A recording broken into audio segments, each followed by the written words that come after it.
لە فامیلی مۆڵی شاری سلێمانیم دیارە وەک لە دیمەنەکانە بینرێت گەنجەکەی لێرە چاڵنجێکی ڕاگەیاندووە کە ماوەی 50 کاتژمێر بەسەر ئەم ئامێری ڕاکردنەوە ڕاکات ئامانجیشی لە چاڵنجەکە کۆکردنەوەی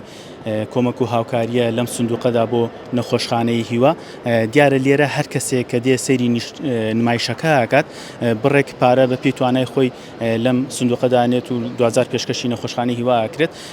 من ویستم قسە لەگەڵ خۆی بکەم و بە ئیشارەت ئاماژەی پێدام کە ناتوانێت و لێرەش هەندێک هاوکار لەگەڵ یاتی ئەوان پیان وتم کە هەر قسەکردنێک لە توانا و جوڵەی کەم بکاتەوە بۆی ناتوانێت قسە بکات لێرە تیمێکی تەندروستی سلێمانی بۆ ماوەی ئەو 50 کاتژمێرە چاودێری دۆخی تەندروستیەکەن من لەوانم پرسی ئەوان وتیان ئاساییە کەسێک کە توانای هەبێت ئەم چاڵنجە بکات بەڵام ئێمە لێرین بۆ ئەو ماوەیە چاودێریەکەین و بۆ ئەوەی لە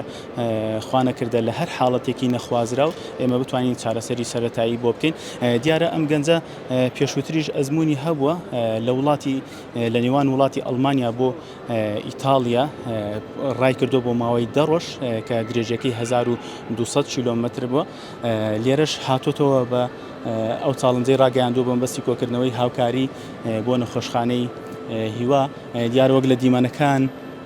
ئەبینرێت ماوەی 24 کاتژمێری ڕێکە ڕادەکات تەنیا ئەتوانێت بۆ کاتی پشودان بۆ تەوالێت یاخود بۆ نوێشکردن ڕاکردنەکە جێبێڵێت تەنانەت 24 کاتژمێرە نەخەوتووە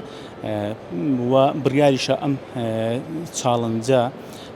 لە شارەکانی هەولێر و دهۆک ڕابگەیەنێت و ئامانجیشی لە چاڵنجەکانی ئەو دوو شارەش بە هەمان شێوە کۆمەکردنی نەخۆشخانەکانە.